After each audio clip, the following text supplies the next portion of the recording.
Burası Yeniköy, Kemerköy Termik Santrali'ni işleten YK Enerji'nin maden sahası, işlettiği maden ocağı haline getirdiği saha.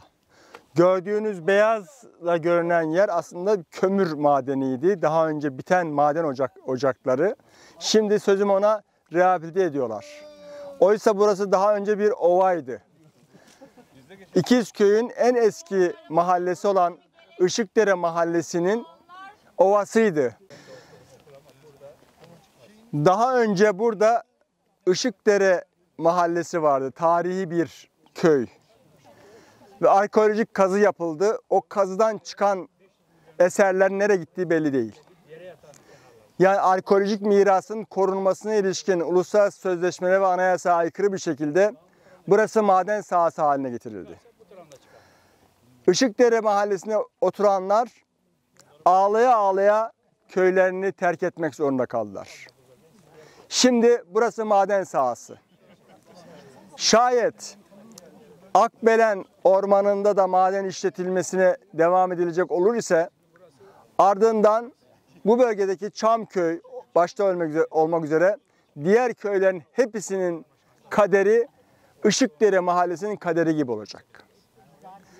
Bu anlamda Akbelen direnişi son derece kıymetli. Hem bu bölgedeki diğer yerleşimlerin ve doğal alanların, tarım alanlarının korunması açısından madenciliğe feda edilmemesi açısından son derece kıymetli. Aynı zamanda yerkürenin iklim kriziyle uğraştığı bu dönemde iklim krizine yol açan en önemli sebeplerden birisi olan fosil yakıtlar, kömür madeni ve termik santrallar devam ettiği sürece iklim krizi yoğunlaşarak devam edecek. Akbelen mücadelesi iklim krizine karşı yürütülen en önemli mücadelelerden bir tanesi. İklim krizini önleyecek olan en önemli faktörlerden bir tanesi ormanlardır. Ormanlar en önemli yutak alanlardır. Akbelen Ormanı, bu bölgenin en önemli yutak alanı Akbelen Ormanı katledildi. Şimdi buraya da maden işletmesi yapmak istiyorlar. Maden ocağı açmak istiyorlar. Ve maden işletmesini açmak için ellerinden ne geliyorsa yapıyorlar. Orman katledildi. İçindeki zeytinler yüzünden maden işletmesine başlayamadılar. Bunun üzerine ısmarlama bir kanun çıkartıldı. Kişiye özel adrese teslim kanun.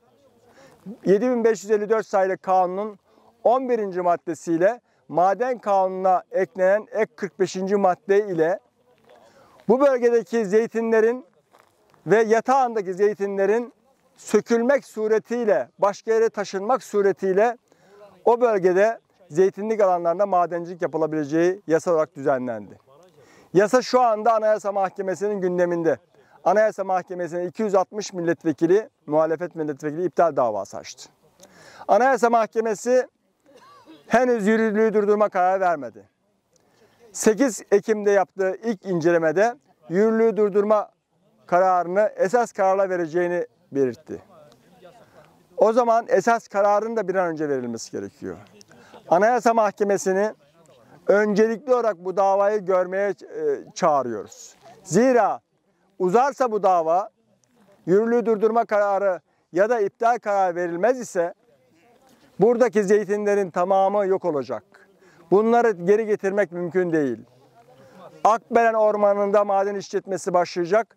Akbelen bölgesinin, ormanının ekosistemi tamamen yok olacak. Bunun geri dönüşü mümkün değil. Ne kadar çok yasa çıkartırsanız çıkartın, geri döndüremezsiniz. O nedenle ben buradan Anayasa Mahkemesi üyelerine çağrıda bulunuyorum. Doğamızı, yaşamımızı korumak için, Akbelen bölgesinin ekosistemini korumak için önünüze gelen madencilikle ilgili yasanın iptalini öne alın.